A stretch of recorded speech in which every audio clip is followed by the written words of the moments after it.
Assalamualaikum warahmatullahi wabarakatuh. Perkenalkan, nama saya Clarista Firza Audrey dengan NIM C1C021157 dari Fakultas Ekonomi dan Bisnis Prodi Akuntansi.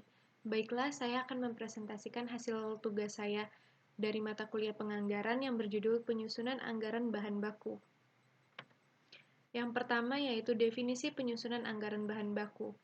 Dalam pengendalian bahan baku, salah satu cara yang dapat dilakukan oleh perusahaan adalah dengan membuat anggaran pembelian bahan baku.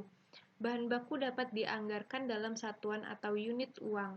Anggaran pembelian bahan baku berisi rencana kuantitas bahan baku yang harus dibeli oleh perusahaan dalam periode waktu mendatang. Ini harus dilakukan secara hati-hati, terutama dalam hal jumlah dan waktu pembelian.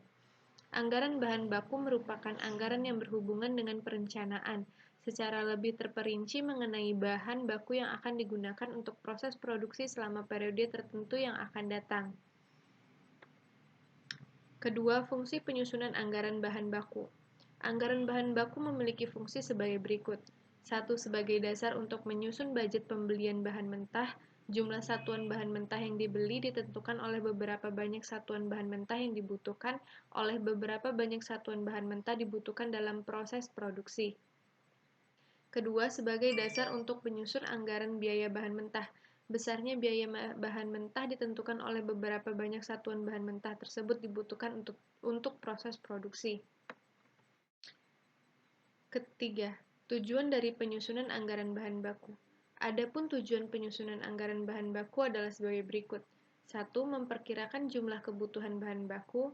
2. Memperkirakan jumlah pembelian bahan baku yang diperlukan sebagai dasar untuk memperkirakan kebutuhan dana yang diperlukan untuk melaksanakan pembelian bahan baku.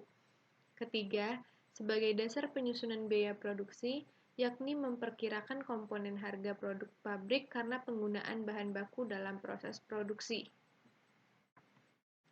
Keempat, jenis-jenis penyusunan anggaran bahan baku. 1. Anggaran kebutuhan atau pemakaian bahan baku. Anggaran ini disusun dalam rangka perencanaan kebutuhan atau pemakaian bahan baku untuk proses produksi di periode yang akan datang. 2. Anggaran pembelian bahan baku. Anggaran ini disusun terkait perencanaan jumlah bahan baku yang harus dibeli untuk kebutuhan di masa yang akan datang. 3. Anggaran persediaan bahan baku. Anggaran ini disusun untuk merencanakan kuantitas bahan baku yang disimpan atau masih tersisa sebagai persediaan di akhir periode. 4. Anggaran biaya bahan baku. Anggaran biaya bahan baku ini merencanakan biaya bahan baku karena adanya pemakaian bahan baku untuk kegiatan produksi di masa yang akan datang. Baiklah, inilah hasil presentasi tugas saya. Saya akhiri dengan wassalamualaikum warahmatullahi wabarakatuh.